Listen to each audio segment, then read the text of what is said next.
Très heureuse de vous retrouver ce lundi 6 avril sur le plateau de la matinale Quinqueliba. Bonjour, bienvenue. J'espère que vous avez passé un agréable week-end. On est le 6 avril, c'est la journée mondiale du sport pour le développement et la paix. Et justement, Koumba est sur ce plateau avec nous, avec elle, l'actualité sportive. À ses côtés, il y a Hamidou, Terre et Terroir. Ce matin, on fait les choses différemment parce que dans la rubrique invité, nous recevons le directeur général de la Société des infrastructures de réparation navale de Dakar, Monsieur Samba Ndiaye est avec nous. Avec lui, on va revenir évidemment sur le sujet que nous évoquions vendredi sur ce plateau dans la chronique Terre et Terroir de Hamidou. On va reparler du projet de modernisation des pirogues. Ici au Sénégal, des pirogues en bois. On va passer à des pirogues en fibre de verre. On va revoir ce projet à la loupe et voir l'état d'avancement des choses. Alioune Badara Kane, vous l'avez aperçu, il est là aussi, comme tous les matins, dans ce magazine pour commenter évidemment tous les sujets. L'info, ce sera avec Philomène tout au long de cette semaine. Elle nous rejoint dans un petit moment pour le flash. Et puis le journal, ce sera aux environs de 9h. Vous également, vous pouvez commenter ce magazine en nous envoyant des messages sur Instagram ou sur notre page Facebook. D'ailleurs, vous êtes très nombreux, nos amis internautes, à nous suivre tous les matins. La sensibilisation pour parer à la propagation du Covid-19 se poursuit. Et justement, voici la capsule réalisée par Chersat Bougué. De retour et en direct, bon début de journée en notre compagnie. Hamidou, comment ça va? Ça va très bien. Ton week-end, ça a été? Ça s'est bien passé, on s'est reposé, on est revenu en force. Koumba? Oui, ça va. Ça va aussi, le week-end? Oui, pas mal. Bloqué à Dakar maintenant, hein. On ne peut plus aller à Thiès, sauf si on a une autorisation. J'ai pu aller à Thiès vendredi, oui. Ah oui, c'est vrai, avec la carte de presse, c'est possible? Oui, et grâce à un ami colonel. Ah, très bien, bon. Ça arrange les choses. Alioune, ça va? Nous sommes en Afrique, hein. Cela ne dérange pas. Mais attention, dans les journaux ce matin, justement, il y a une affaire liée à un ASP qui, comment ça s'est dit, qui dirigeait une mafia, justement, sur la vente des autorisations de circuler. Et c'est à Thiès, hein, Alioune et Koumba. Oui, c'est à Thiès, Dakar. oui. Alioune, Yes. t'as rien à dire? Il y a sur le des sujet? saints sur tous les continents, comme il y a aussi des brebis galeuses sur tous les continents. Donc Thiès ne peut pas échapper à cette règle. En tout cas, Ça, bon, c'est grave, quand même. on l'a arrêté. Bon, je Mais il a été disais arrêté, vendredi, ça montre, il faut que les gens arrêtent de prendre des autorisations comment un ASP pour... peut délivrer une autorisation de sortie? C'est une mafia. Que c'était Il y a des une complicités. prérogative du gouverneur ou du préfet. C'est une mafia hein, qui est organisée tout autour de ça. Les gens prennent des autorisations parfois pour ne Il y a rien des complices aussi. faire. C'est de la complaisance parfois. Bon, bienvenue sur le plateau de la matinale Quinqueliba, Monsieur Samba Ndiaye. Je rappelle que vous êtes également maire de Ndofane. Et dans cette localité, vous vous organisez également pour lutter contre le Covid-19. Comment vous faites Voilà, je vous remercie de m'avoir convié sur votre plateau. Je salue toutes les autorités de la RTS. Et par rapport au Covid, je voudrais d'abord faire une petite analyse, parce qu'on ne doit pas occulter la dimension divine de cette maladie. Aujourd'hui, ce qui se passe, c'est quelque chose d'exceptionnel qu'on n'a jamais vécu. Il y a également la dimension humaine. Je pense qu'à ce niveau, il y a lieu de relever quand même l'intérêt des nouvelles technologies de l'information et de la communication. Parce qu'imaginez une maladie comme ça, sans les TIC, qui font qu'aujourd'hui tout le monde est informé. Je pense que ça a participé à sensibiliser le monde et à faire en sorte que chacun prenne ses dispositions. Tout à fait. Parce qu'il y a, au milieu du 19e siècle, quand il y a eu les pandémies, le choléra, la peste, il y a eu des millions de morts. Parce que justement, les gens n'avaient pas l'information ou l'information ne circulait pas rapidement. Ça, c'est un aspect. L'autre aspect, c'est aussi, disons, la posture des autorités. C'est quelque chose de fondamental. Je pense qu'au niveau de notre pays, le président de la République a eu à l'entame de cette maladie une posture responsable.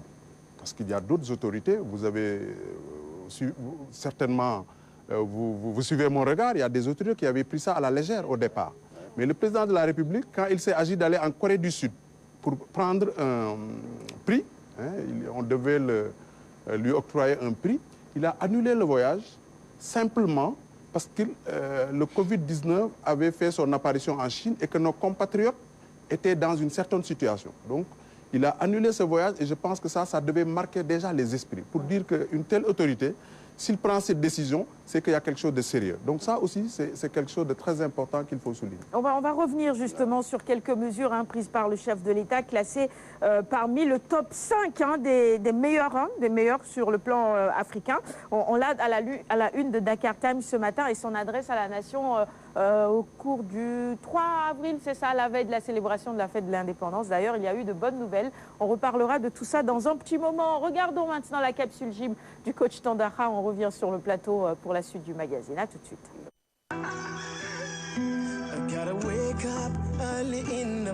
Mesdames et messieurs, encore une fois, merci d'être présents devant votre petit écran pour suivre la gym au niveau de Kékéliba.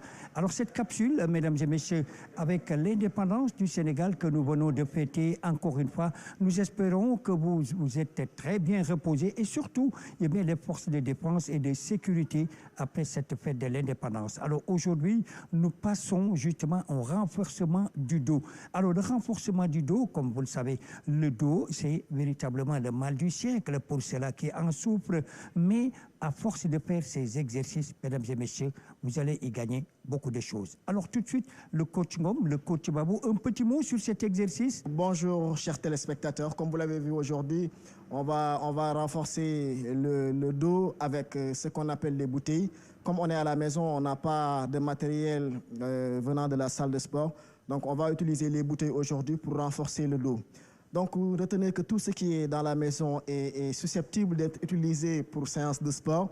Donc, nous serons toujours là pour vous accompagner avec ces engins qui sont chez vous pour histoire vraiment de travailler votre silhouette, de renforcer tous les groupes musculaires. Donc, sur ce, on va y aller avec le renforcement du dos aujourd'hui avec les bouteilles. Comme l'a si bien dit coach Babou, c'est important quand vous êtes à la maison de penser à votre santé, quand vous êtes à la maison de penser aux exercices que vous pouvez faire. Et la solution est près de vous, c'est possible. C'est pourquoi aujourd'hui, coach Babou nous présente les bouteilles avec les renforcements. Comme nous sommes en période de confinement, la sédentarité est toujours de mise, donc il faut se le refuser et essayer à la maison de prendre les bouteilles, pourquoi pas de reprendre les exercices et en même temps, si vous voulez, quand vous êtes à la maison, de prendre les bouteilles ou bien d'autres objets que vous pouvez utiliser pour renforcer cette partie du dos que nous allons vous présenter.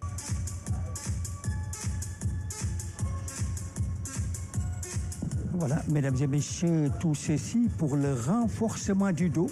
Le coach Ngom, le coach Babou, à partir justement de ces bouteilles.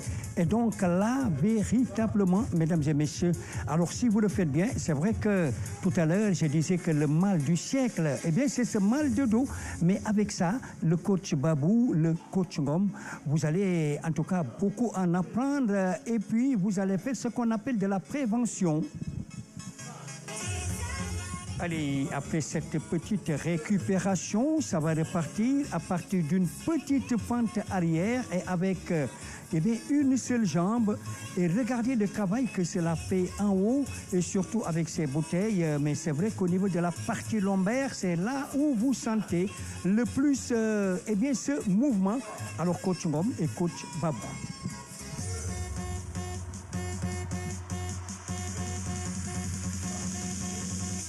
Alors, cette fois-ci, mesdames et messieurs, c'est une position, en tout cas à l'horizontale. Et on va, eh bien, avec cette sorte de quadrupédie, regarder ce que cela donne.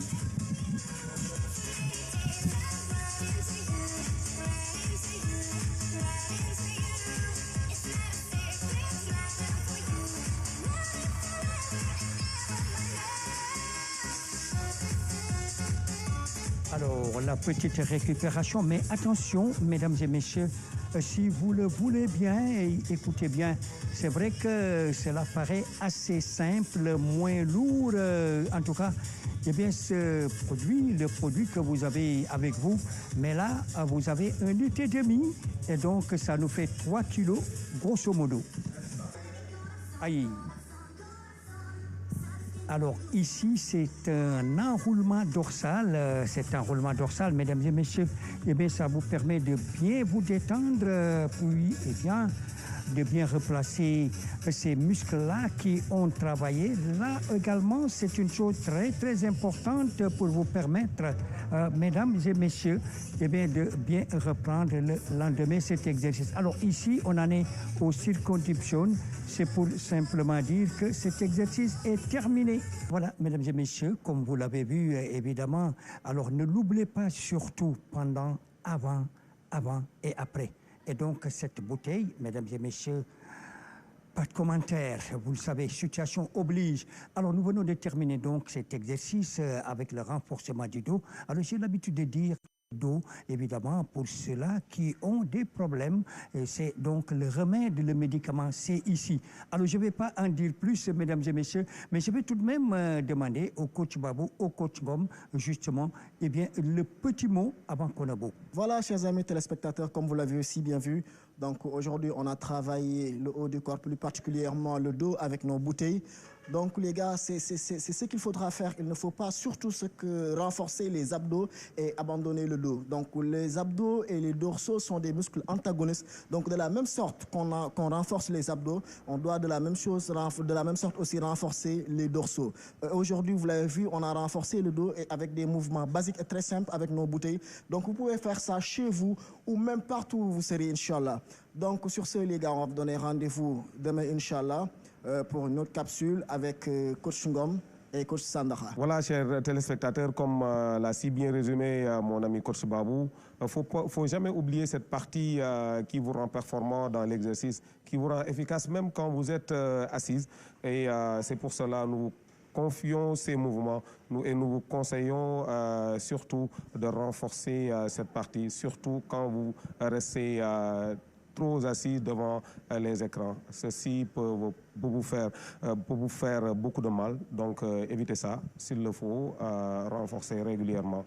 Et même en étant dans le salon, trouvez les situations pour vous permettre de bien le renforcer. Voilà, mesdames et messieurs, je ne vais pas vous en dire plus. En tout cas, n'oubliez pas encore une fois la consigne particulière. Alors, merci coach Ngom, merci coach Babou. Et à vous téléspectateurs, le rendez-vous, ce sera demain, Inch'Allah, ici, dans la même maison.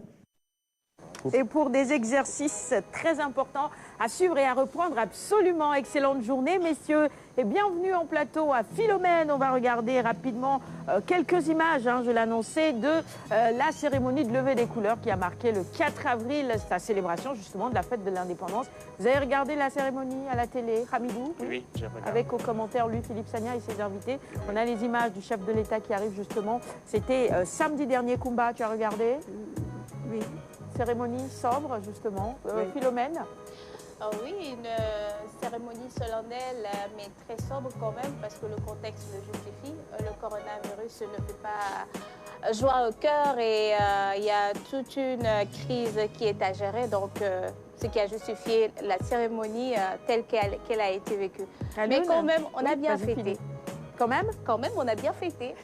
Alioune? Ah oui, j'ai bien regardé, c'est un moment solennel. La cérémonie aussi a été vraiment empreinte d'une grande solennité. C'est un moment particulier pour le Sénégal, certainement qui aurait aimé souhaiter fêter avec beaucoup plus de faste. Oui, avec le défilé nos 60 ans tout quand même, ça. parce que 60 ans, ça se fête dans la vie d'une nation. C'est assez symbolique, c'est un chiffre très symbolique, très fort.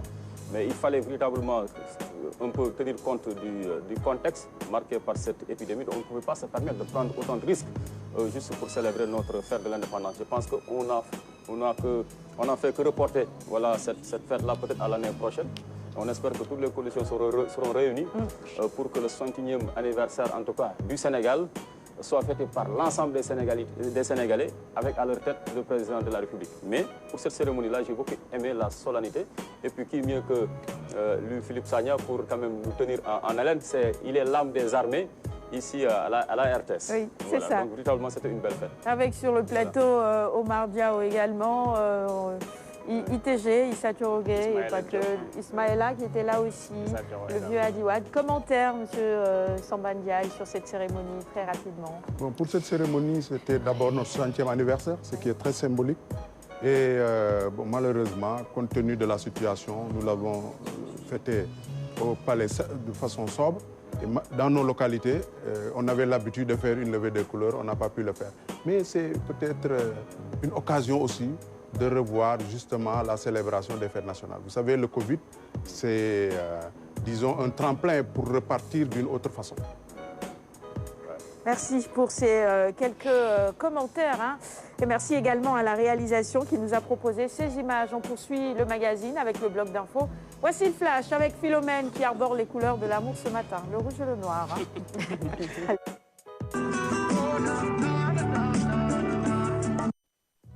Philomène, c'est à toi. Il est 8h16. Mesdames et messieurs, bonjour et bienvenue à ce flash d'information de la matinale Quinqueliba qu'on entame avec cette visite du ministre de la Santé dans des structures hospitalières. C'est dans le cadre de la lutte contre le Covid-19 à Fan, le Dantec et Issapouye de Grand Yoff. Partout, les dispositions sont prises pour la prévention, mais aussi la prise en charge des malades du coronavirus. 1,64 milliard de francs CFA. C'est le montant de la contribution du secteur énergétique et pétrolier dans la guerre contre la pandémie. La remise symbolique s'est faite lors d'une visioconférence entre le ministre de l'Énergie et celui en charge de la Santé. La somme sera reversée au ministère des Finances. Depuis plus de 24 heures, une vidéo suscite des débats dans les réseaux sociaux. À travers des images, on y voit des véhicules de transport en commun contourner les routes habituelles pour allier la capitale. Selon la gendarmerie, ce sont de fausses images et les forces de l'ordre restent mobilisées pour faire respecter l'état d'urgence et le couvre-feu. Bonne nouvelle pour les populations de Dibidjan dans le département de Bignona. Le vieux pont qui reliait les deux parties de la commune a été réhabilité par le génie militaire. Le gouverneur de Ziguinchor a procédé à sa réception. C'était tout pour ce flash. Le développement, ce sera à 9h. Exactement, ma chère chère je commence Philo. à prendre l'habitude. C'est ça, à 9h pour le journal. Et puis, vous annoncez ceci, je pense que c'est important. Il y aura une conférence de presse conjointe en direct ce lundi à partir de 14h30. Des ministres chargés de l'eau et ministres chargés de l'énergie. La conférence aura lieu au ministère de la Santé et portera sur les factures d'eau et d'électricité de la tranche sociale. Alors, les journalistes peuvent poser leurs questions à partir de leur rédaction grâce à un système que la RTS va mettre en place. Le signal sans logo sera mis à la disposition des chaînes qui souhaitent retransmettre en direct la conférence de presse. C'est à 14h30. Je pense que beaucoup vont suivre cette conférence parce que ça porte sur l'eau et l'énergie, mais particulièrement cela concerne les tranches sociales. Allez, voici maintenant la revue des titres. À tout à l'heure, Philo. Tout à l'heure.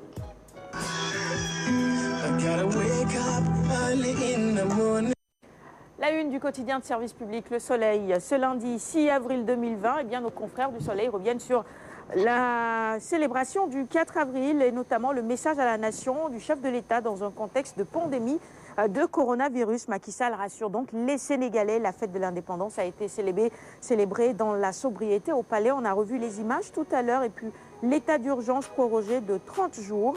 Retenez également ce chiffre, 82 patients guéris sur 222 testés positifs au Sénégal et près de 10 milliards de francs CFA collectés pour permettre de continuer cette lutte contre le coronavirus. À retrouver dans les colonnes du Soleil également ce matin la liste par commune des ménages bénéficiaires de l'aide alimentaire d'urgence. Le quotidien sur le programme de résilience économique et sociale. Plan Marshall, peut-on lire à la une du quotidien ce matin pour faire référence au plan Marshall. L'État prend donc en charge les factures d'eau et d'électricité. Ça, c'est une bonne nouvelle. 64 milliards pour la santé, 302 milliards pour la dette intérieure. J'ai regardé un peu la liste par commune. Je n'ai pas vu à Lyon, est-ce qu'on est dedans ou pas. Bon, je vais vérifier ça tout à l'heure. Hamidou et tout ça. Je pense que ok, ils ont donné la liste complète la liste est là. des communes bénéficiaires. Oui, la liste complète est là. On va se plonger là-dessus tout à l'heure. Dakar Times maintenant sur l'accompagnement des familles et entreprises face aux conséquences du Covid-19 en Afrique. Macky dans le top 5 des meilleurs plans en Afrique, je vous l'annonçais, sur près de 40 pays touchés par la pandémie du Covid-19 en Afrique. Le président de la République Macky Sall et son homologue ivoirien Alassane Dramane Ouattara ont proposé les meilleurs plans. Sur l'aspect financier, le plan de Macky Sall dépasse de loin ceux de Paul Kagame du Rwanda, Mohamed Ould El Ghazouani de la Mauritanie, Ali Bongo du Gabon ou encore Roch Marc Christian Caboret du Burkina Faso. Nous poursuivons avec l'AS quotidien maintenant. À la une de l'AS, la chaîne de transmission du coronavirus dans la psychose des cas communautaires qui nous inquiètent tous, évidemment. Absence ce week-end de cas importés, 2 cas communautaires notés ce week-end. Et puis, le Sénégal compte 222 cas déclarés positifs, dont 82 guéris et 2 décès. Voilà donc le bilan pour le moment du Covid-19 au Sénégal. Enquête, justement, qui enquête ce matin sur ce vaccin. Test en Afrique contre le coronavirus. Une indignation continentale vendredi sur ce plateau. Je pense que nous en parlions également pour dénoncer cette idée. Indignation et colère donc qui anime le continent en ce moment depuis que 2 sommités de la santé française ont dévoilé un projet de vaccin test en Afrique contre le Covid-19. Eh bien, beaucoup de célébrités également se sont levées pour dénoncer cela sur les réseaux sociaux. Il y a eu également beaucoup de commentaires. Même le ministre de la Santé a dénoncé cela. Bon, on n'est pas des cobayes en Afrique. Mais c'est surtout le ton qui a dérangé, qui a choqué les Africains. Le ton, un ton méprisant, en fait. Oui, sur la chaîne LCI. Ils auraient pu dire, écoutez, on peut peut-être faire bénéficier à l'Afrique de ce vaccin-là. On aurait compris. Parce que quand même, nous ne sommes pas un îlot. Pas compris, non, nous aurons compris plutôt. Je dis parce que nous ne sommes pas un îlot. Donc la preuve, le virus est présent ici sur le continent africain. Mais le ton avec lequel ils l'ont dit, il y avait du mépris. Ça a dit un manque de considération de tout un continent. Déjà, c'est des stéréotypes en fait, des clichés. Certes qui ont la peau dure, mais ce n'est que des clichés. Parce que je ne reviendrai pas sur les propos crus qu'il a tenus contre l'Afrique. Je pense qu'il y a tout à fait... C'est tout à fait légitime de voir autant d'indignation de la part quand même des Africains et même au-delà. En tout cas, c'est intolérable, quoi. Ce qui s'est passé véritablement a donné un coup de massue à tout cela qui espérait des relations beaucoup plus huilées, beaucoup plus harmonieuses entre la France et le reste du continent. Oui, au sortir c'est une mauvaise de cette publicité en tout cas pour la France. Absolument. Koumba, tu voulais rajouter quelque chose? C'est méprisant. Oui, tout à fait. Hamidou? Nous ne sommes pas des rats de laboratoire. Je pense que le message est entendu, le monsieur s'est excusé, mais ça ne doit plus jamais se reproduire. C'est trop facile de venir dire ce que l'on veut et après, je m'excuse, c'est trop simple. Il faut que les gens nous respectent. Mais il fallait voir l'air du gars. Il faut plus de responsabilité, oui. C'était vraiment méprisant. Ça si vous avez regardé la vidéo... une réunion au niveau de l'Union africaine. Oui, pour dénoncer tout ça, évidemment. Oui, c'est vrai. Une situation comme ça... Ça nous réveille. Ça nous réveille. Réumi quotidien sur une affaire qui a également troublé plus d'un au cours de ce week-end. C'est justement la mort troublante de Hiba Thiam. Toute la vérité sur cette affaire. En tout cas, quelques révélations dans les colonnes de Réumi quotidien de ce matin. 6 personnes sont placées en garde à vue. Et cette affaire revient à la une de Libération. Cette mort suspecte d'Hiba Thiam lors d'une soirée privée aux Almadies. On se demande comment, dans ce contexte... Ils ont pu se rendre aux Almadies. Et se réunir pour cette fête. En tout cas, l'enquête est en cours. L'enquête est en cours et l'horreur est révélée dans les colonnes de Libération. La gendarmerie de Ngor a été dessaisie depuis samedi au profit de la brigade de recherche 6 à Fédère. Les premiers éléments de cette affaire, une sordide affaire, à lire également dans Libération de ce matin. Malheureusement, elle est partie, cette magnifique jeune fille qu'on va encore apercevoir à la une de Libération. Très jeune, très plein d'avenir, malheureusement. Oui, tout à fait, malheureusement, dans des circonstances vraiment troubles. On en saura certainement davantage après les enquêtes et l'autopsie également. Et puis à la une justement de Libération, je vous parlais de cette affaire en début d'émission. Un ASP qui dirigeait la mafia, une vente carrément des autorisations de circuler à Thiès. Heureusement qu'on a mis la main sur cet individu. Attention, oui, c'est vrai. Heureusement que finalement, il a été arrêté. Et puis, en ce qui concerne le coronavirus, ce bilan avec à la une la photo du professeur Moussa Seydi, plutôt élogieux, 54 malades guéris en 6 jours. Le ministre Abdoulaye Daouda Diallo sur le financement du fonds Force Covid-19. Il déclare ceci: nos partenaires se sont engagés pour 586,1 milliards de francs CFA. 413,9 milliards de francs CFA ont été mobilisés après le recadrage budgétaire. Le sport avec Stade d'abord, un quotidien spécialisé justement en la matière. 42 sélections, une passe décisive. Il est à la une de Stade. Il s'agit de Kalidou Koulibaly, l'actuelle capitale de la tanière. La muraille de fer, première sélection contre la Namibie. Seuls 7 matchs ratés en près de 5 ans. Une nouvelle dimension pour sa première avec le brassard de capitaine. Et puis Sadio Mané également à la une de Stade ce matin, meilleur joueur africain du moment. Il est notre Sadio Mané, le nouveau roi d'Angleterre. Sous nous lambe Pour finir la revue des titres de ce matin, Abdoulaye Makhtar Diop vole au secours des arbitres. Ces histoires de préavis, cela ne tient pas la route, dit-il. Sissi Tandour est nommé par arrêté. Aucune commission du CNG n'a le pouvoir de le radier. Ce n'est pas parce que quelqu'un a fait une grève de 2 jours qu'on le radie. À chaque fin de saison, il y a des tiraillements apparemment. Heureusement qu'il a réagi. Je suis très d'accord avec lui. Et il connaît bien. Parce que lui, il fait partie de ceux-là qui ont modernisé la lutte, Abdoulaye Makhtar Diop. Pour le moment, dans la lutte, ça tiraille de partout. Hein. Les dirigeants de la lutte doivent revenir à la raison. Hein. Je suis d'accord avec toi, Koumba. On va offrir les quotidiens de ce matin à notre invité du jour. Merci à Alioune Badara. Voilà. Merci beaucoup. Je vous remercie. J'allais mettre encore un peu de gel, mais bon. C'est bon, je me suis protégé, donc par ricochet, il est aussi protégé. Très bien. Le geste est essentiel, ne l'oublions pas dans tous les cas. Mon gel avec moi, mon petit gel. Ah, vous l'avez avec vous? Gel de poche, oui. Tout le monde doit en avoir en ce moment. Et au niveau d'Undofan, je vous avais posé la question rapidement. Voilà, j'en venais. Bon, j'avais fait une petite analyse. Bon, au niveau d'Undofan, comme tous les maires, hein, nous sommes au front en permanence pour protéger nos populations. Donc, ce contexte nous a permis, disons, de renforcer notre action vis-à-vis des populations. En ce qui me concerne personnellement, depuis le 21 mars, j'avais déjà servi du riz, de l'huile et du sucre aux principaux denrées de ma commune. Parce que je sentais les choses venir. Je m'étais dit que c'est vrai, il faut se nettoyer, il faut acheter des produits d'hygiène. Mais j'avais estimé que dans chaque maison, il y avait déjà de l'eau et du savon. Mais que le problème qui allait survenir, c'est un problème d'alimentation. Donc très tôt, j'ai réglé ce problème des denrées. Et aujourd'hui, maintenant, nous sommes dans la phase de sensibilisation et de distribution, de renforcement des capacités en termes de nettoyage. Heureusement, pour le moment, nous sommes un district sanitaire, Ndofane, mais au moment où je vous parle, on n'a pas encore de cas signalés. Touchons du bois. Oui, touchons du bois, voilà. C'est ce qu'on souhaite évidemment. Ndofane, c'est dans le département de Kaolack. Voilà, c'est la grande ville qui est dans le département de Kaolack. Au milieu, entre Kaolack et Nioro. Ceux qui vont à Nioro, normalement, ils doivent payer des taxes. Et Mamadou Biteye fait partie de ceux-là qui ont rendu célèbre Ndofane. En tout cas, chez nous, à... Mamadou Biteye, mon neveu Mamadou Biteye, oui.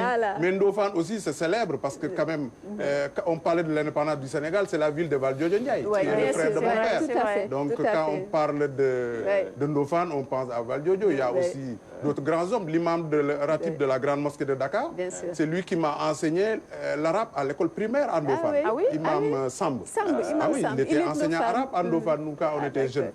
Donc, Ndofane... Et Guédel Ndiaye aussi du sport, le fils de Valdiodio Ndiaye, président de la Fédération sénégalaise de rugby. Maître Guédel Ndiaye. Membre du TAS. Ndofane, c'est toute une histoire. Il y a aussi l'art. Malik Sosé, le grand Khalamkat, que vous connaissez, il est de Ndofane. La cantatrice Seyna Bougnan, qui utilise de Kalbas, elle est de Ndofane. Saloum Dieng, qui est décédé récemment, il est de Ndofane. C'est une localité très culturelle. Au président de la République, qui avait envoyé le ministre de la Culture. Vous passez devant Thiès et la commune d'Alioune Badara Kane ce matin. Je pense qu'Alioune... Non, je ne lui concède pas. Rien à dire ce matin. Mais quand même, c'est une localité très célèbre pour ceux qui connaissent véritablement l'histoire de ce pays.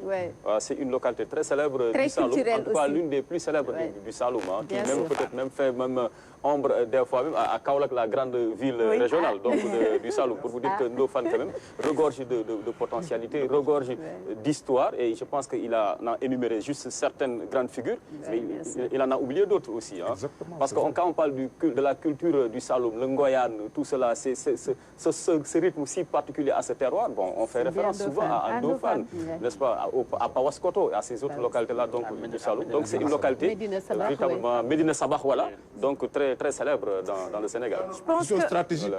On est sur la transgambienne. Donc c'est l'occasion d'appeler les investisseurs à venir investir à Ndofane. Pourquoi pas? J'allais dire qu'il fallait qu'on aille à Ndofane pour faire un numéro spécial. Exactement. On cherche un endroit pour fêter nos 10 ans. On pourrait en reparler après ce magazine. Bienvenue, je vous invite. Puis c'est dans le Saloum, on a trouvé la bonne localité. nous le permet. Oui, c'est ça. On espère que vraiment... Ça permettrait de faire tout le RIP. Hein. De Ndofane, on ferait jonction quand même avec Nioro du RIP. On pourrait même aller pousser plus loin, en allant carrément jusqu'à la frontière sénégalo-gambienne. Il y aura aussi le bassin de Caïmor avec ce cours d'eau-là intérieur. Le ballon, si vital aussi pour l'économie, pour l'agriculture de la zone. Donc, il y a beaucoup de choses à découvrir dans le Saloum et surtout dans le RIP. Vous avez le cadre. Hein? On va garder cette idée en boîte. Voilà. On va garder cette idée en boîte. On a un complexe de 4000 m². Après, on va y travailler. Vous pouvez tout aménager. On a des salles de conférence. Oui, on l'a inauguré. Donc, il est 8h30. On va poursuivre le magazine. Le maire. L'invitation est on a bien consigné. Merci, monsieur le maire. On a bien consigné. Ndofane, en tête de liste. Donc, les autres maires, on les attend. Mais pour l'instant, Ndofane, voilà, ravi On va poursuivre avec Terre et Terroir. C'est la chronique de Hamidou. On va regarder justement le sujet qu'il nous propose. Alors, ceux qui n'ont pas suivi le magazine vendredi, c'est pas grave, vous vous rattrapez ce matin avec ce reportage de Hamidou entre le marteau de la déforestation et l'enclume de la modernisation. Eh bien, les charpentiers de Bargny vivent dans l'inquiétude, surtout avec le nouveau projet des pirogues en fibre de verre. On regarde le sujet juste après ceci.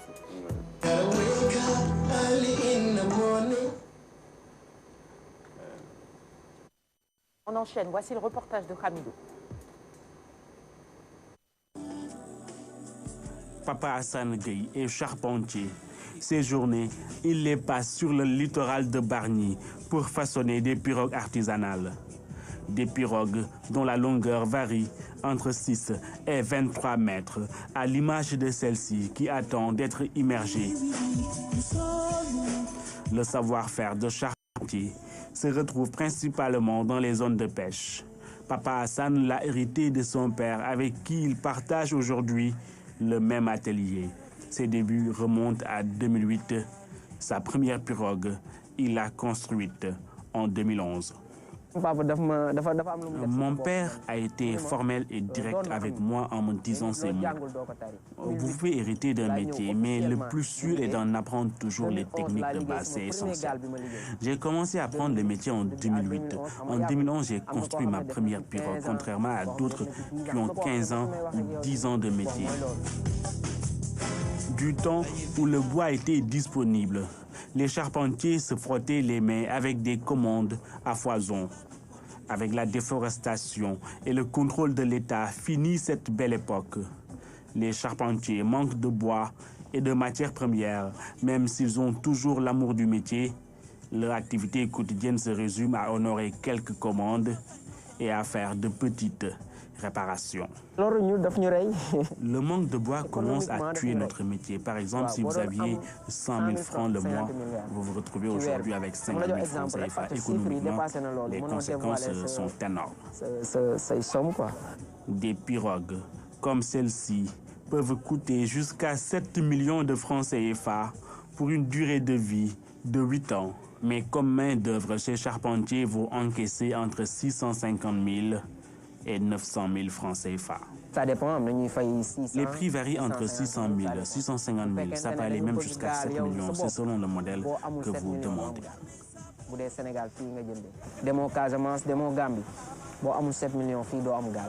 Ces matinées au bord de la mer, Papa Hassan les passe aussi à méditer sur son avenir. Surtout avec le projet de remplacement des pirogues artisanales par celles en fibre de verre. Des pirogues plus sûres, plus endurantes et disposant d'un système de géolocalisation pouvant diminuer les disparitions de pêcheurs en mer. Un projet que ces charpentiers ne rejettent pas, mais ils demandent à être formés à ces nouvelles techniques de fabrication.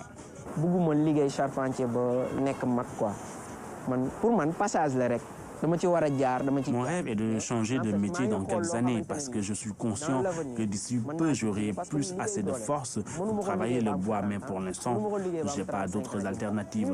Avec le nouveau projet, si on est fort, on pourra tester autre chose.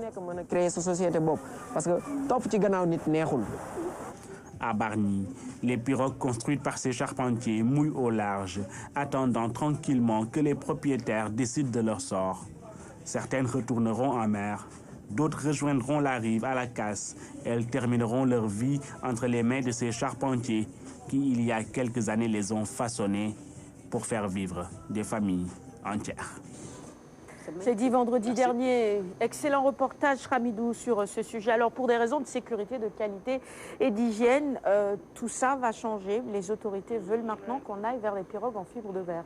Les autorités veulent qu'on aille vers les pirogues en fibre de verre, mais moi j'ai considéré en faisant ce reportage qu'il y avait un savoir endogène à valoriser parce que ça fait partie de notre patrimoine immatériel. Parce que n'oubliez pas que ces charpentiers également sont sur le littoral. Et le littoral, ce sont des zones de départ. Ça veut dire que si ces jeunes-là n'ont pas quoi faire, ils seront obligés de prendre la pirogue et d'aller faire l'immigration clandestine. Donc c'est important également, s'il y a un nouveau projet, que ces jeunes-là soient associés, d'autant plus qu'ils ne sont pas réticents. Ce qu'ils veulent, c'est apprendre ces nouvelles techniques de fabrication. Ce qu'ils veulent, c'est être impliqués dans le projet. Donc nous avons fait le constat en interrogeant ces jeunes. Oui. Commentaire, Koumba? Oui, je lui disais que c'est un excellent reportage et il a parfaitement raison. Il a justement soulevé mes préoccupations. Je suis d'accord pour le changement, remplacer les pirogues en bois par les pirogues en fibre de verre. Mais moi, tout de suite, depuis qu'on parle de ce projet, je suis parfaitement d'accord parce que ça sécurise quand même.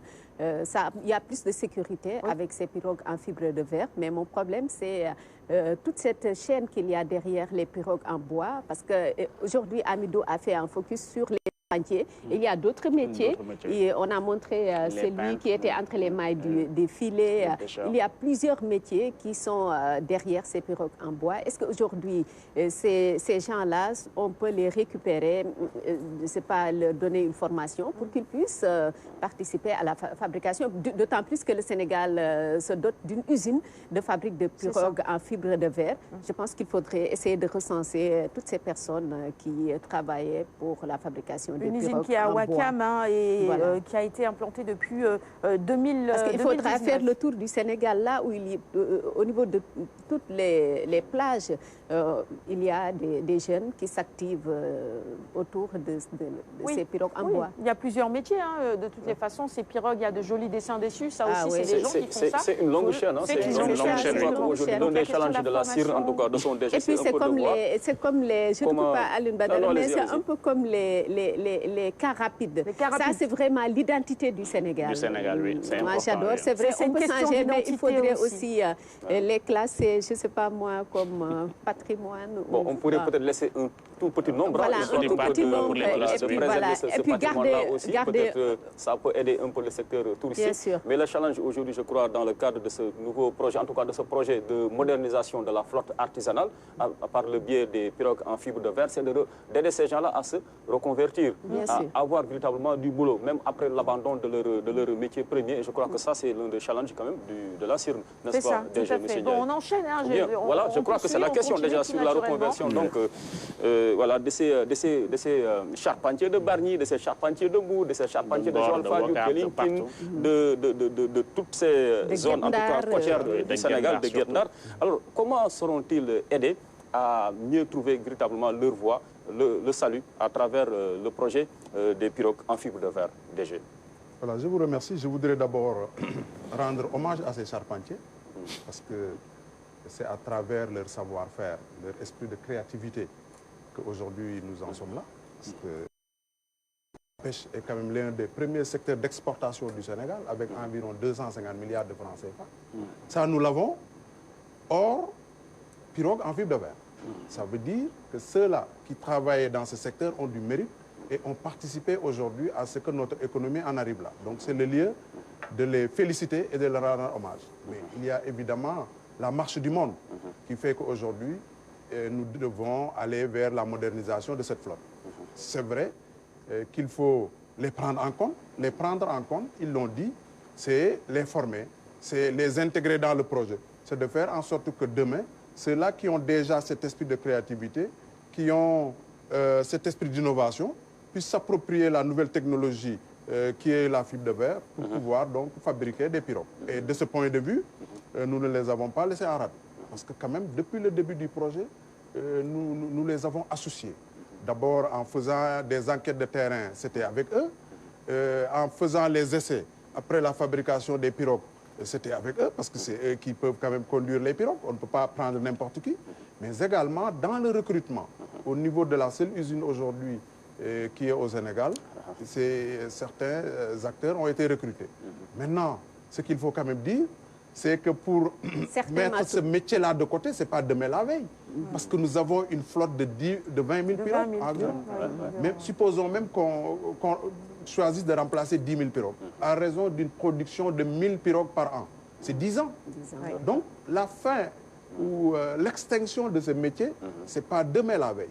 Je pense que concomitamment à ce qu'on fait, peut-être qu'ils vont continuer quand même à produire des pirogues. Mais la dynamique quand même, l'ambition de l'État du Sénégal, l'ambition de ce gouvernement, c'est de faire en sorte que nous puissions très rapidement remplacer les pirogues en bois par des pirogues en fibre de verre. Parce que du point de vue de l'hygiène, on est dans le Covid-19.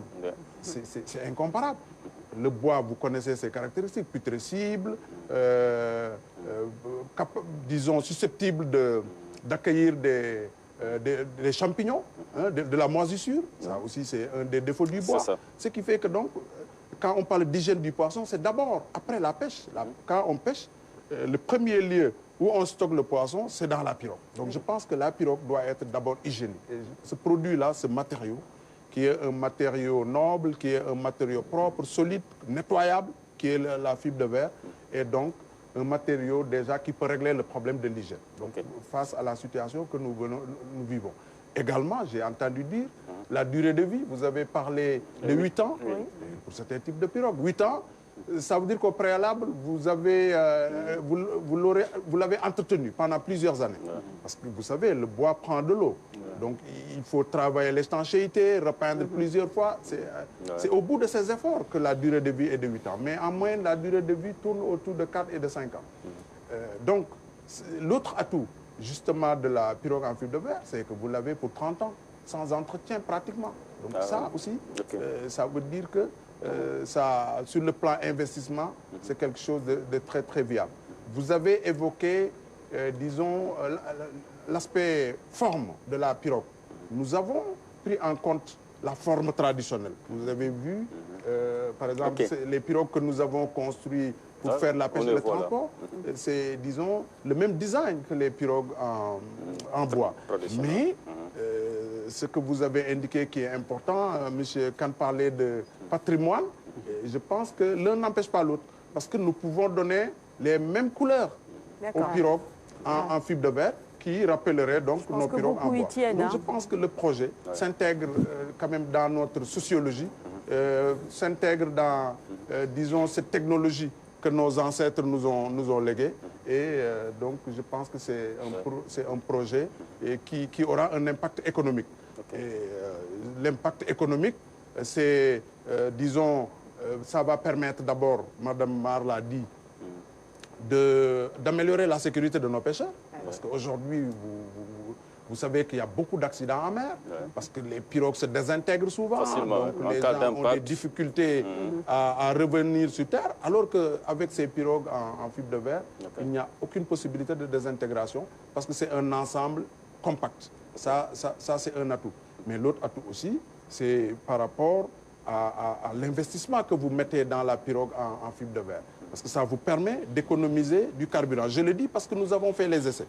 Nous avons fait des essais sur 20 km en comparant les deux unités pour voir quel était le niveau de consommation et vous économisez facilement 10 litres de carburant. Donc tout ceci fait que véritablement, nous avons le devoir aujourd'hui de changer de cap. Il y a beaucoup de questions.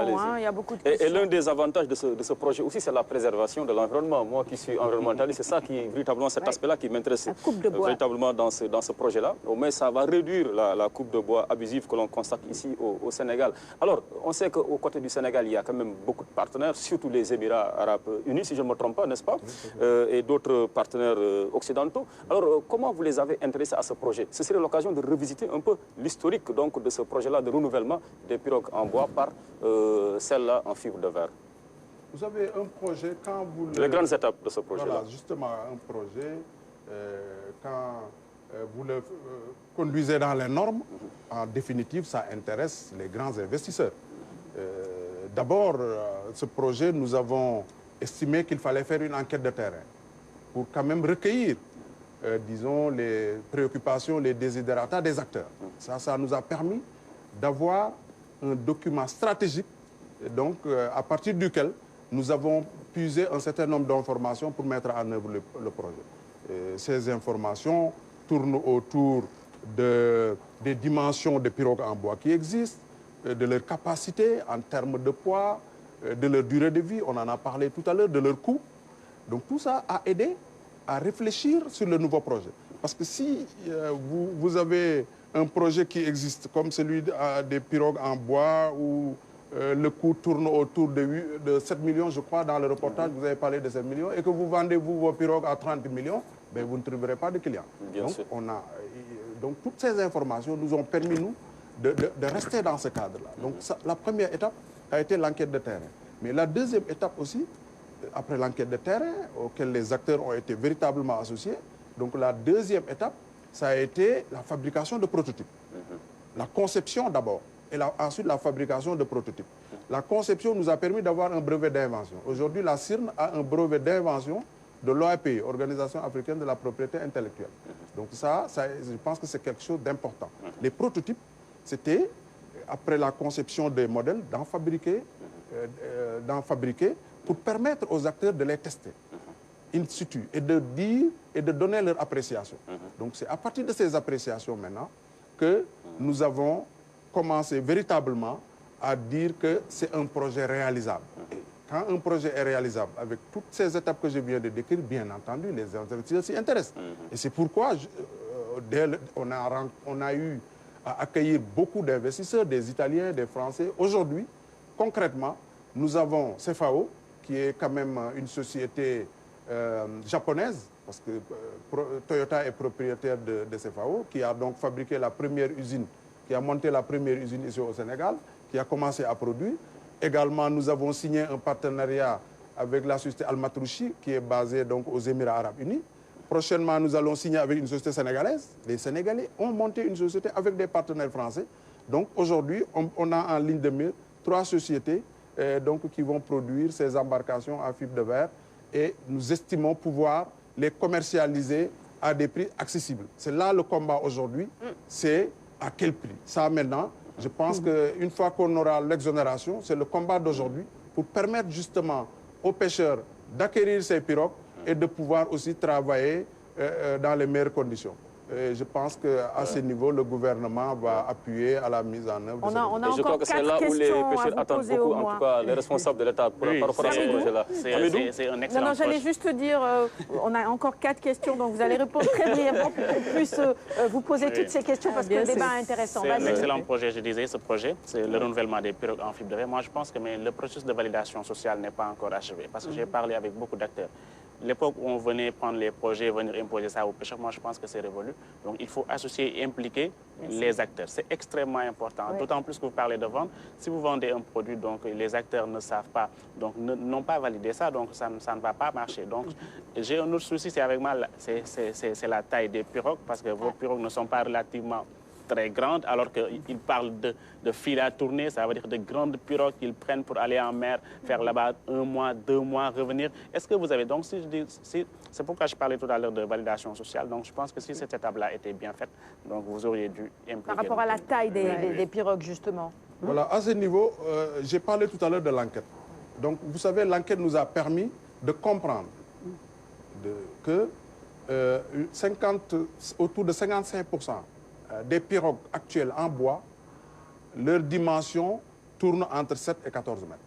Donc vous comprendrez qu'au début du projet, nous ne pouvons que nous limiter à cette taille, puisque c'est cette taille qui occupe la plupart des pêcheurs. Donc c'est ça qui nous a motivés à d'abord choisir les dimensions qui sont dans cet intervalle. C'est pour aujourd'hui, les 2 modèles que nous avons produits et que nous commercialisons, l'un c'est 8,50 m, l'autre c'est 10 mètres. Bon, on a eu, avec d'autres partenaires, à faire des modèles de dimension 12 mètres. Cependant, la même étude nous a permis de voir aussi que 15% de la flotte est constituée de pirogues de grande dimension, comme celle que vous indiquez, qui tournent autour de 20 mètres.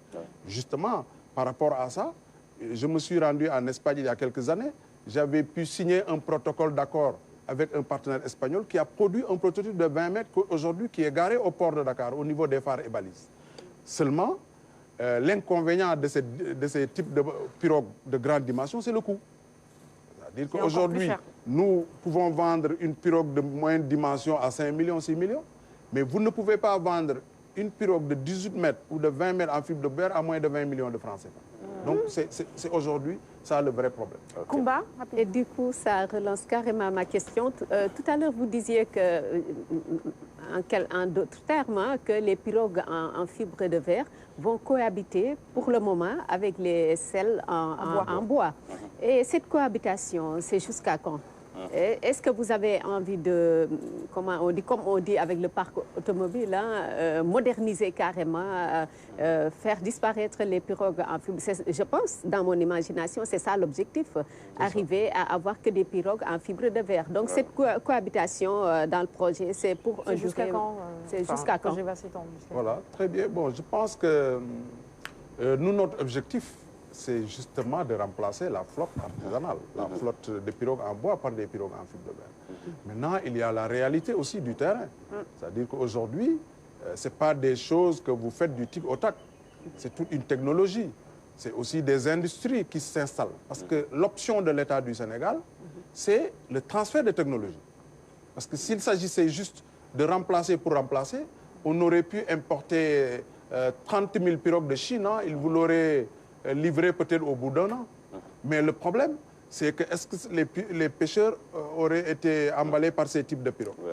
C'est ça le problème. Donc nous avons donc fait un travail inclusif.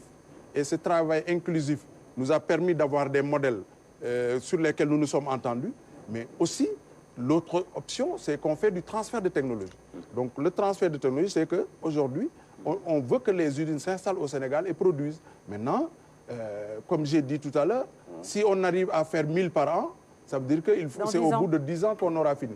Mais si on arrive à installer plusieurs usines aussi qui nous permettent de faire 2000 par an, ce serait tant mieux. Mais l'objectif de l'État, c'est de remplacer la flotte de pêche et d'aller beaucoup plus loin. Le temps est très court, mais la deuxième question de Hamidou, c'est également ma question. Est-ce que les acteurs ont réellement été impliqués? Parce que là, j'ai l'impression que vous êtes... À tous les niveaux, au niveau de l'enquête, au niveau des essais et au niveau de la sensibilisation. Il y a 2 mois, les principaux responsables des acteurs de pêche ont fait une tournée nationale.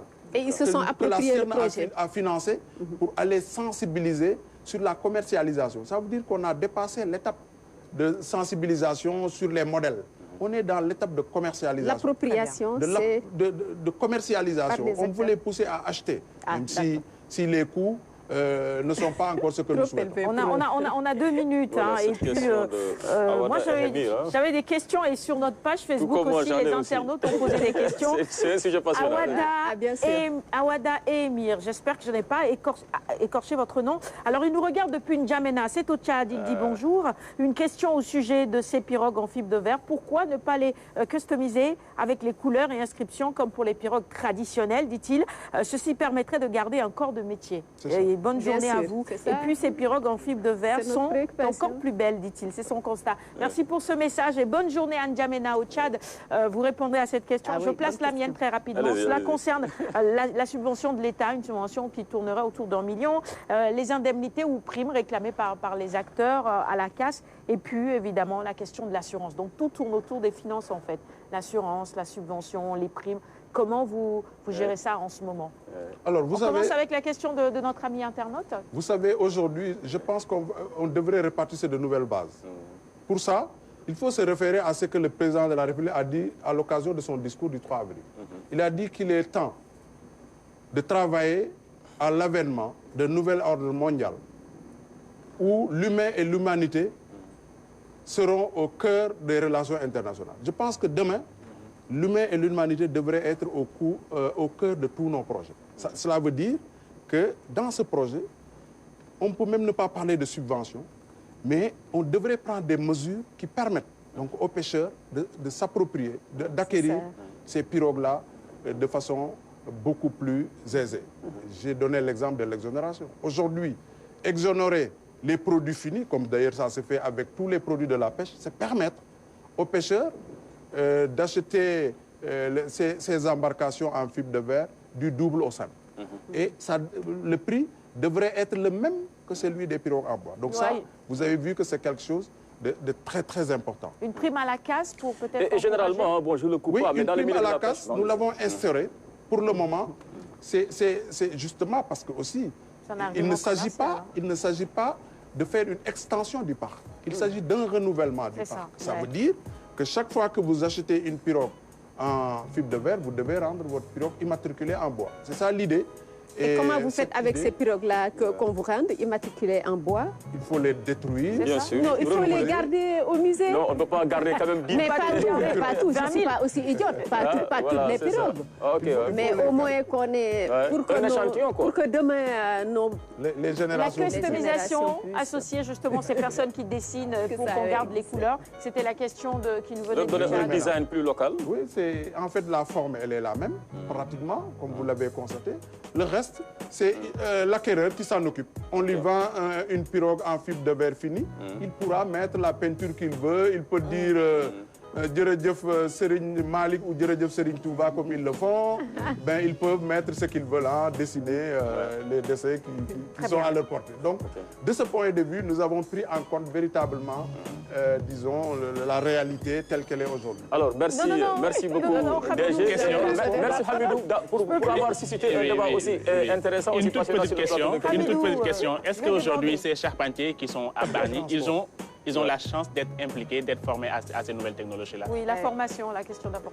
En une minute. Parce que dans le protocole que nous avons signé avec nos partenaires, on a fait noter que la priorité des recrues, ça devait être les acteurs de la pêche artisanale. Donc, ils sont recrutés. Maintenant, je pense qu'avec le temps, bien entendu, si des usines s'installent, ce sera l'occasion pour donc, les nationaux d'apprendre le métier et de pouvoir créer leur propre société. Je pense que ce serait bien aussi qu'on parle du transport. J'ai vu hier dans le journal... Dans la deuxième partie, on reviendra sur ça, en fait, parce que c'est aussi l'un des nombreux avantages aussi offerts par ce projet-là de renouvellement de nos pirogues artisanales. Il y a aussi l'aspect transport, le transport fluvial, le transport maritime. Je pense que quitter Joal-Fadiouth et rallier Dakar par la mer ne devrait pas être un luxe, parce que quand même nous sommes au XXIe siècle, et je crois que le Sénégal, grâce à ce projet-là, pourrait concrétiser ce vieux rêve que partagent tous les Sénégalais. Merci beaucoup donc, monsieur Ndiaye. Et dans la deuxième partie, d'autres questions, parce qu'il y en a beaucoup sur notre plateforme. C'est vrai qu'il y en a beaucoup. Et merci à Hamidou qui a vraiment suscité ce débat-là sur Kékéliba. Donc le prétexte, c'était son dernier sujet. On va essayer vers la fin. Enfin, on va garder quelques minutes encore pour pouvoir vous réinterroger. Je rappelle que dans la deuxième partie, il y aura le journal de Philomène et puis la chronique sport avec Koumba. N'oubliez surtout pas. Merci à nos amis internautes. Ils sont très nombreux à réagir également sur notre page Facebook. On va regarder le clip du jour maintenant et avec la participation Titeuf. Bon, tout le monde sait qui est Titeuf ici à la RTS. Regardez ce clip, il est à l'initiative de cela. Et puis cette semaine, il est dans les studios avec nous de l'autre côté, parmi les cadreurs de la matinale. On regarde le clip, on se retrouve après pour la suite. Merci. Les signes du ministère de la Santé sont à respecter. Titeuf a rappé dans le... Oui, moi je ne savais pas qu'il était rappeur. Moi non plus, je le découvre. C'est caché, mais on l'a vu. C'est caché. À la fin, peut-être vendredi, on va le faire venir sur le plateau. Si je savais, je ne serais pas journaliste. T'as pas Mr. Drone. Mr. Drone, c'est ça, exactement. C'est comme ça qu'on l'appelle ici. Plusieurs cordes à son arc. C'est une bonne chose. Cette suggestion de Chérif Sall, bienvenue en plateau, Philomène, il dit justement en ce qui concerne la lutte contre le Covid-19, il faut que l'État réquisitionne tous les iPhones des Sénégalais pour lutter contre le Covid-19. Ça va donner beaucoup d'argent à l'État. C'est vrai, vous êtes sérieux là? Ce message-là, vous êtes sérieux là? Je suis d'accord. Je me demande où est-ce qu'on va les ça coûte écouler. Cher un iPhone, on a déboursé. Je me demande où est-ce qu'on va les écouler au fait. C'est ça, ce sera le souci. Bon, allez, on ferme la parenthèse sur cette proposition. On va passer au journal avec Philomène. Je suis sûre que ça va nous mettre d'accord sur le plateau. Merci en tout cas de nous suivre, chérie.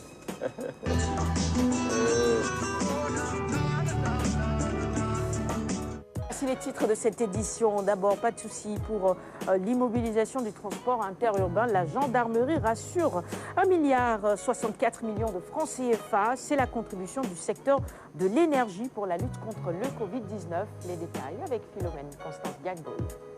Tout d'abord, Sarah, des structures hospitalières qui ont été visitées par le ministre de la Santé et de l'Action sociale. C'est dans le cadre de la lutte contre le Covid-19 à Fann, le Dantec et Issapouye de Groyoff. Partout, les dispositions sont prises pour la prévention, mais aussi la prise en charge des malades du coronavirus, nous dit François Sec. De prise en charge ont presque aujourd'hui reçu des cas. Au niveau de l'hôpital principal, nous avons déjà des cas. À Chaume, il y a des cas. Au niveau donc de l'hôpital Fann et au niveau de Diamniadio et de Dalal Jamm, aujourd'hui, notre système peut véritablement donc être évalué en termes de capacité de mise en œuvre opérationnelle. J'aimerais donc aujourd'hui me rassurer, dire que la maladie est bien là, mais le dispositif de riposte est aussi fonctionnel et éprouvé et à même véritablement de prendre en charge donc la menace. Quand on gère une épidémie, il faut toujours avoir un certain nombre d'hypothèses de travail, et notre hypothèse de travail est l'hypothèse haute, nous projeter en nous disant et s'il y a le maximum de cas graves, qu'est-ce qu'on fait? C'est dans cette perspective-là que moi je suis rassuré de voir ce qui est en train de se faire. Déjà, on se projette ici d'aller à quelques 30 respirateurs et c'est très très important. C'était là donc un extrait du reportage que nous a fait François Sec dans le cadre de la visite du ministre de la Santé dans les structures hospitalières. 1,64 milliard de francs CFA, c'est le montant de la contribution du secteur énergétique et pétrolier dans la guerre contre la pandémie. La remise symbolique s'est faite lors d'une visioconférence entre le ministre de l'Énergie et celui en charge de la Santé. La somme sera reversée au ministère des Finances. Oumar Diaw. La télémédecine est un usage consacré dans le milieu médico-sanitaire. Elle fonctionne sur le même principe qu'une visioconférence. Pour limiter les contacts vecteurs du Covid-19, cette pratique est maintenant mise en avant. Connexion entre deux ministres pour une affaire de gros chèques. 1,64 milliard que nous mettons à votre disposition, mais le secteur fera des contributions beaucoup plus importantes à travers les compagnies pétrolières et très très prochainement. Le contexte de pandémie fragilise la planète entière. La solidarité peut contribuer à réduire les vulnérabilités et la violence des chocs sur l'économie et les populations. Le ministre de la Santé et de l'Action sociale, en première ligne dans le combat, apprécie l'effort de guerre des énergies dans une synergie d'action. Vous répondez ainsi magnifiquement à l'appel à la solidarité lancé par son Excellence le Président Macky Sall. Votre démarche a aussi derrière, en termes donc de symbole, quelque chose de particulier. Dans la chaîne de solidarité qui est en train de se constituer, le secteur des énergies apparaît comme un maillon fort. Mais par la symbolique, aucune contribution n'est négligeable dans un tel élan national et pourquoi pas international. Depuis plus de 24 heures, une vidéo suscite des débats dans les réseaux sociaux. À travers des images, on y voit des véhicules de transport en commun qui contournent les routes habituelles pour allier la capitale. Selon la gendarmerie, ce sont de fausses images et les forces de l'ordre rassurent quant au respect de l'état d'urgence et du couvre-feu. Écoutons Mamadou Sarr, chef de la gendarmerie de Touba. Il est au micro de la DIRCOM.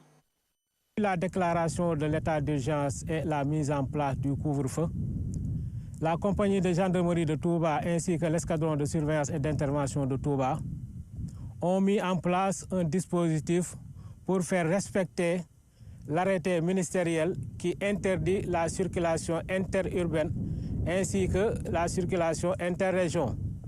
De ce fait, nous avons déployé un dispositif sur tous les axes qui conduisent vers Diourbel, qui est beaucoup plus proche, et vers Dakar. Donc les conducteurs des véhicules de transport en commun ont respecté cette interdiction, mais nous avons reçu des informations qui font état de conducteurs un peu véreux qui empruntent les pistes de brousse pour rallier localités, à savoir Darou Moussi, Dakar, mais aussi Kaolack. Lorsque nous avons eu écho de ces informations, nous avons pris en compte est mis en place un dispositif permettant de traquer ces conducteurs-là. Et nous menons une lutte farouche pour arrêter ces conducteurs. Donc, avec le capitaine Diallo, nous sommes en train de mener pratiquement cette lutte. Nous avons déployé pratiquement tous les éléments de l'escadron et de surveillance et d'intervention de Touba, ainsi que les éléments des unités territoriales dépendantes de la compagnie, mais aussi tous les moyens de l'escadron et de surveillance et d'intervention de Touba. Donc, par rapport à cette lutte, nous avons enregistré des résultats. Parmi ces résultats, nous pouvons dire qu'il y a 620 personnes qui ont été interpellées, donc dont 5 personnes qui ont été arrêtées. 147 véhicules ont été immobilisés, 37 motos aussi immobilisées et 15 véhicules hippomobiles. Donc nous profitons de cette occasion pour lancer un message à pratiquement tous les chefs de village qui sont dans les environs, à savoir Touba Fall, Missira, Ngabou, Gandiol, de participer à cette lutte en dénonçant ces conducteurs qui empruntent les pistes de brousse pour rallier certaines localités.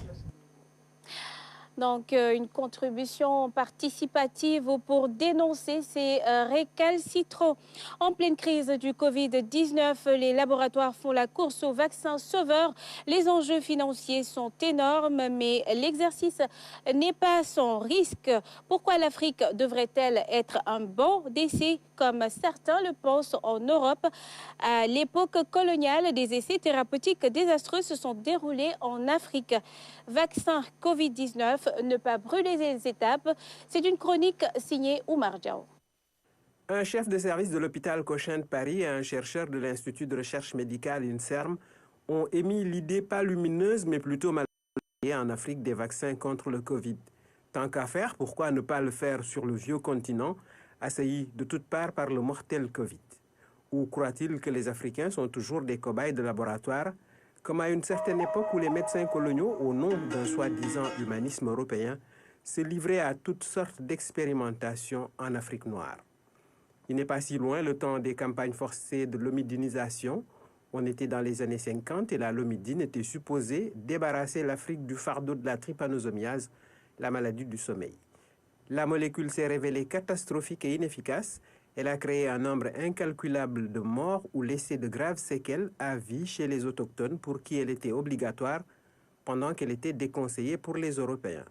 C'est connu, en temps de guerre, les usines d'armement accélèrent leur production, mais là, même si le business du vaccin voulait aller plus vite, il serait hasardeux de vouloir produire un agent antigénique, un vaccin, en quelques semaines. Car malgré les progrès, les vaccins sont difficiles à mettre au point, le parcours est long, rigoureux et coûteux. De la constitution de la banque de germes à la mise en forme pharmaceutique, il y a différentes étapes. En brûler une seule compromet la qualité et la sécurité du vaccin et expose davantage ceux-là qu'on prétendait sauver. Bonne nouvelle pour les populations de Djibidione dans le département de Bignona. Le vieux pont qui reliait les deux parties de la commune a été réhabilité par le génie militaire. Le gouverneur de Ziguinchor a procédé à sa réception. Abdoulaye Sinkare. Djibidione, dans l'arrondissement de Sindian. Ce pont, trait d'union entre les deux parties de la commune, était devenu un risque du fait de son état de délabrement avancé. Le pont, là, ça a daté de longtemps. Alors, d'ailleurs, ça, on a failli avoir un accident mortel ici. Dieu merci. Il y avait des blessés.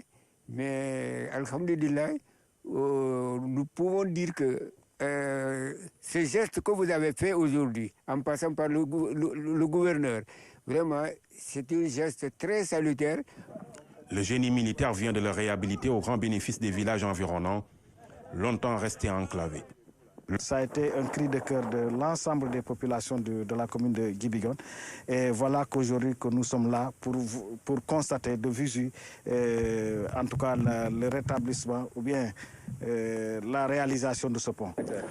En réceptionnant les travaux, le gouverneur de Ziguinchor salue l'engagement de la zone militaire numéro 5 qui a redonné vie à cette voie de communication.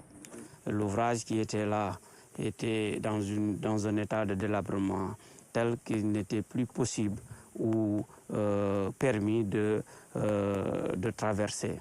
Aujourd'hui, cet ouvrage-là a été remis à neuf par la zone militaire numéro 5 avec l'apport des eaux et forêts.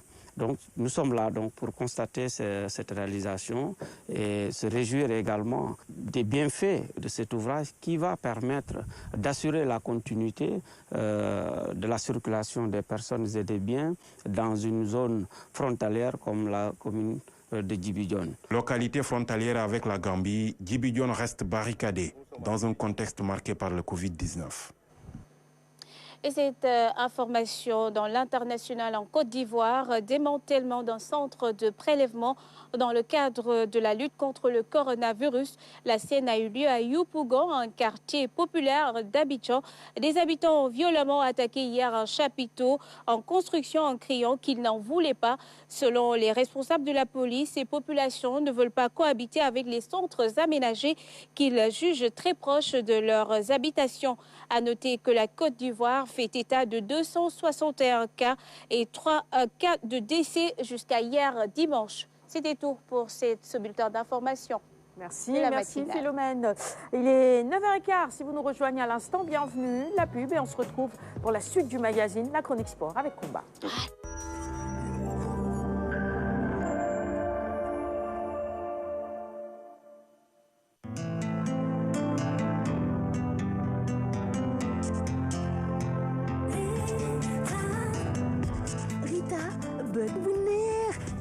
seeni togg seeni toggantu wala seen ndékki caf ko bu amul fenn ba di leen salit la Rita bër bi booy njaboot gi day neexal seeni nekkin saa su nekk di leen yokk bànneex day yanjal seeni bés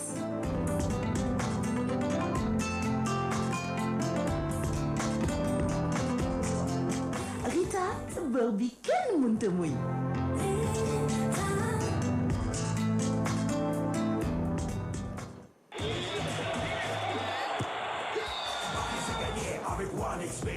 Paris est gagné avec OneXBet. Paris est gagné avec OneXBet. OneXBet, bookmaker fiable. Habitude Bahoum, j'allais prendre ta tasse. Nous sommes toujours en direct et bienvenue à ceux qui nous rejoignent à l'instant. La chronique sport, c'est celle de Kumba. On va parler ce matin des JO Tokyo 2020. Parler également de para-taekwondo et enfin, on va rendre hommage à deux personnalités du sport qui nous ont quittés. Il s'agit de Pape Diouf, mais également de Gor Beldiane. J'ai fait le point sur la chronique de ce matin. C'est ça. Les détails juste menu. Après ceci.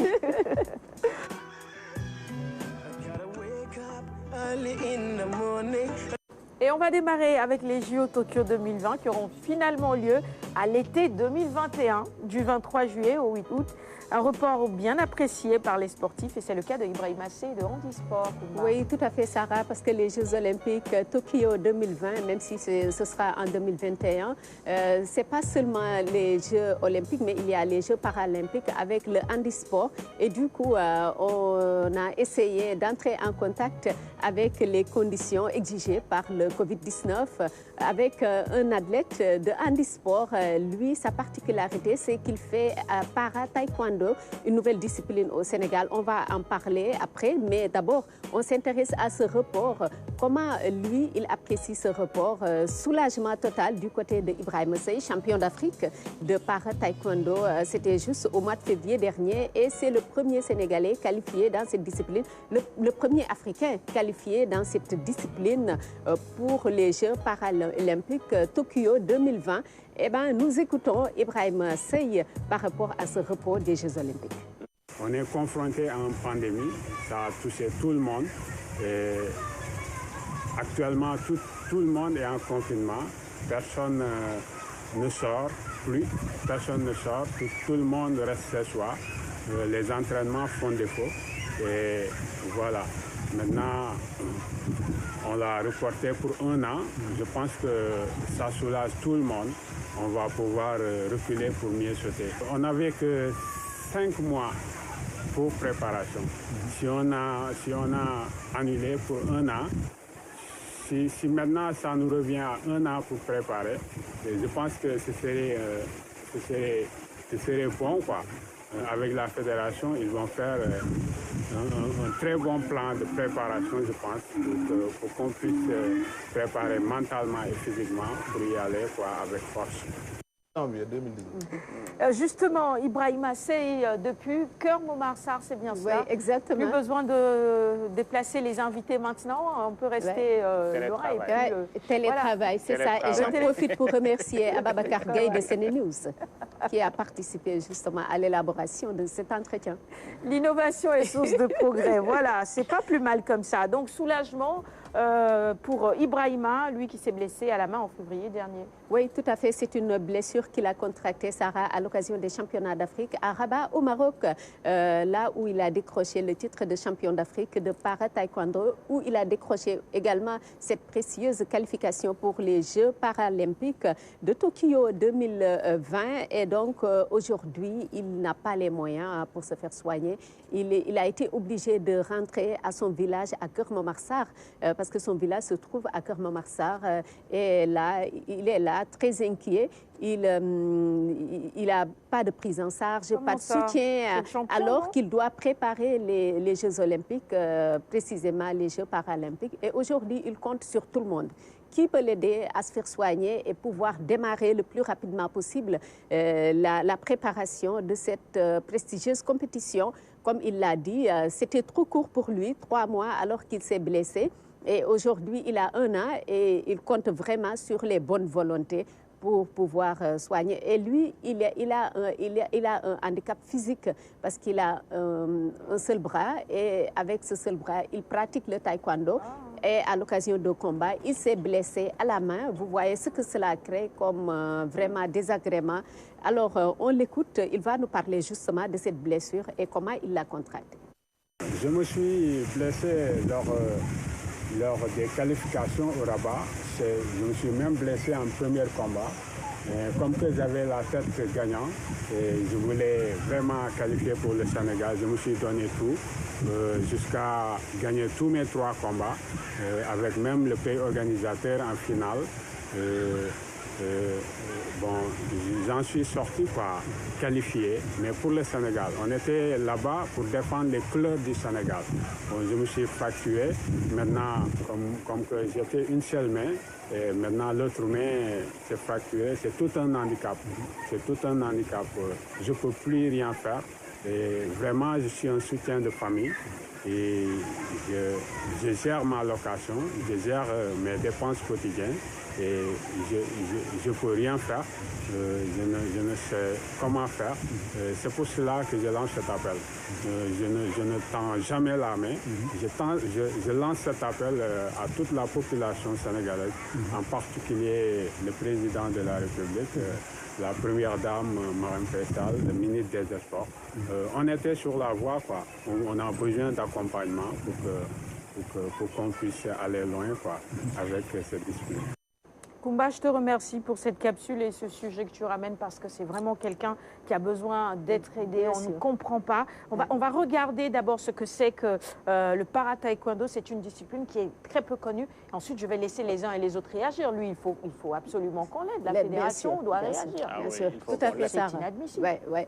Et comme tu l'as dit, c'est une toute nouvelle discipline, para-taekwondo. On connaît le taekwondo avec les personnes valides, mais para-taekwondo, c'est avec les personnes vivant avec un handicap. C'est le cas de Ibrahima Sey.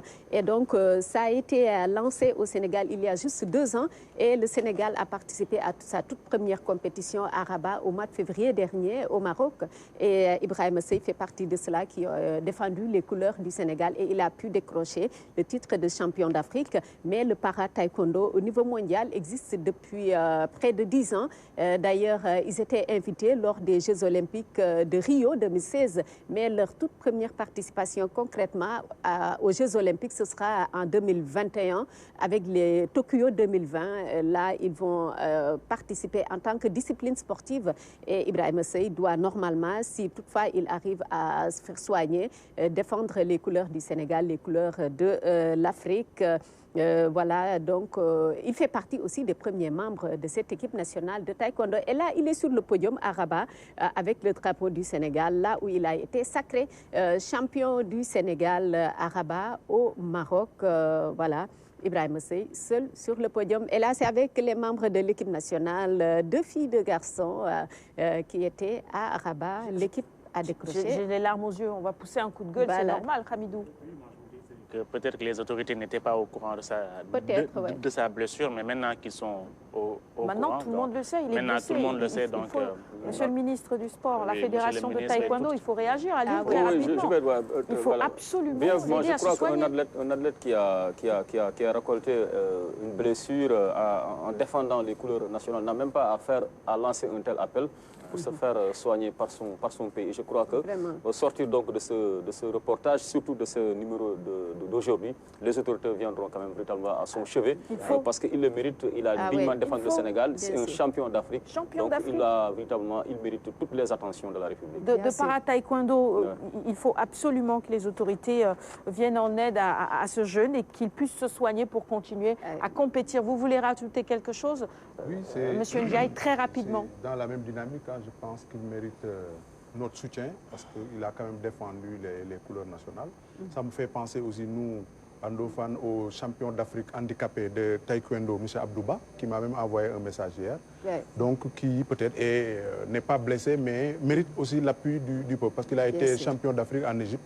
Mais de mon côté, je lui ai offert un terrain à Andofan et je lui ai donné un appui financier. Donc, les sportifs méritent notre soutien permanent. Absolument. Et Ibrahima Sey, surtout, qui est blessé en ce moment. Koumba, lundi prochain, quand tu viendras sur ce plateau, je voudrais qu'on ait de bonnes nouvelles de lui et qu'il nous dise j'ai été prise en charge. Le ministère a réagi, la fédération a réagi sur le cas. Pour finir la chronique de ce matin, c'est 2 hommages. D'abord à Pape Diouf, décédé en début de semaine. À l'état civil, Mababa Diouf, plus connu sous le nom de Pape, qui est né à Béché, au Tchad. Donc, il est décédé en début de semaine à l'âge de 68 ans. C'est Covid-19 qui est passé par là. Pape Diouf, c'est l'ancien manager sportif de l'Olympique de Marseille pendant 1 an. Ensuite, président du club de 2005 à 2009. Et son travail a permis à Marseille de remporter le titre de champion de France en 2010. 17 ans après. Et donc, Pape Diouf est également agent de joueurs. Il a été agent de plusieurs joueurs. Antoine Bell, Basile Boli. Il a fait venir beaucoup de joueurs à Marseille. C'est le cas de Habib Bey, qu'il appelait mon fils. Et lui, il lui rendait très bien. J'ai écouté son émouvant témoignage sur Pape Diouf. Il y a également Mamadou Niang. Son témoignage, d'ailleurs, on l'a. C'était sur Talent d'Afrique, sur Canal+. On l'écoute. C'est quelqu'un de très charismatique, mais c'était quelqu'un on a pu le voir à travers toutes les interventions qu'il a pu avoir durant sa présidence, ou même avant. C'est quelqu'un qui allait au bout de ses projets, c'est quelqu'un qui allait au bout de ses idées, qui se laissait démonter par personne. C'est quelqu'un qui nous poussait aussi à donner le meilleur de nous-mêmes. Parce qu'on a beau dire ce qu'on veut, des fois, en étant joueur africain, évoluant en Europe, on a tendance parfois à se sous-estimer, à pas trop se considérer, mais il est toujours là à nous rappeler que voilà, on est tous égaux, qu'on mérite d'avoir les mêmes choses que les autres, qu'on doit se battre pour obtenir ce qu'on veut et pas pleurnicher. Et voilà, il a toujours eu des paroles sages à mon égard. Il a toujours essayé de me conseiller de la meilleure des façons, et voilà, c'est même après qu'il ait quitté l'OM, ou même après que moi j'ai pu quitter l'OM, je suis toujours resté proche de lui. Il a toujours été mon conseiller quand j'avais besoin de quelque chose ou quand ça allait pas bien. Je prenais mon téléphone et je l'appelais. Il était là toujours à me donner les meilleurs conseils, et voilà, c'est comme je l'ai dit, c'est un jour très triste pour moi. Depuis hier, je suis vraiment pas bien. Déjà, je voudrais revenir un peu sur ce que Habib a dit juste avant. C'est qu'il a très bien décrit Pape. Pape nous apprenait en fait l'égalité de chacun. C'était quelqu'un de très dur, On comprend évidemment toute cette émotion, hein. On a ressenti tout ça également. Et puis, hommage également ce matin à Gorbel Diagne qui nous a quittés ce vendredi. On termine le magazine, on sort et puis on apprend la nouvelle.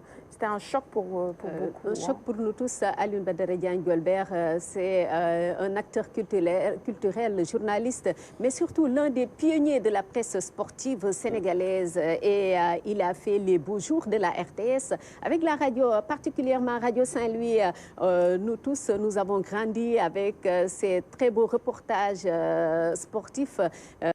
Alioune Badara Diagne Golbert, en tant que reporter sportif passionné de football, Golbert a d'abord été arbitre.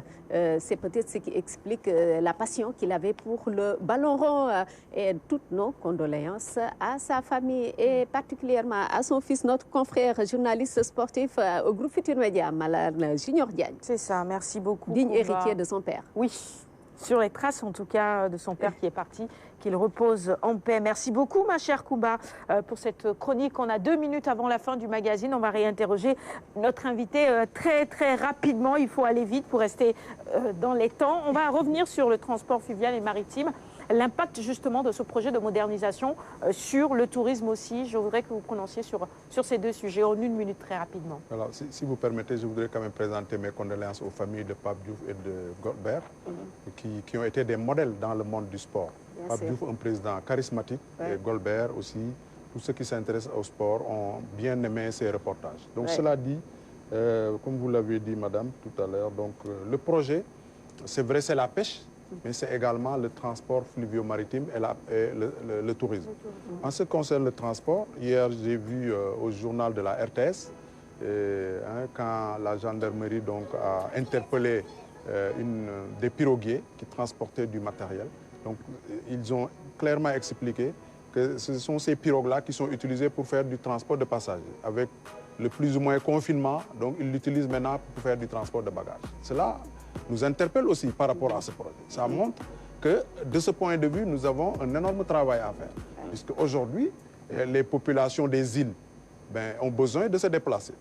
Donc, et ce déplacement, nous l'avons pris en charge en mettant en place donc, des moyens de transport. Comme vous le voyez, on a fait des essais Dakar-Rufisque avec ces embarcations. On a fait Soumbédioune, île de Madeleine. Et demain, notre ambition, c'est de faire du transport au niveau des îles du Saloum et de la Casamance, en ajoutant également que nous comptons aller dans la construction de navires. Et de ce point de vue, la CIRN va prochainement organiser un panel international pour réfléchir sur la construction. Merci beaucoup, Samba Ndiaye. Vous êtes le directeur général de la Société des infrastructures de réparation navale de Dakar et maire de Ndofane aussi.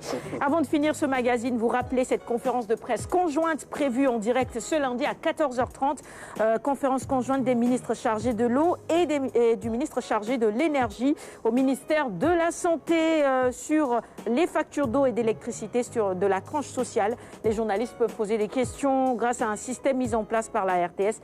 Signal sans logo disponible donc pour les chaînes qui souhaiteraient retransmettre en direct la conférence de presse. C'est fini pour aujourd'hui. Merci Koumba. Merci à vous. Alioune, à demain. Merci. Bon début de semaine à tous et n'oubliez pas de sourire et de vous laver régulièrement les mains. À demain.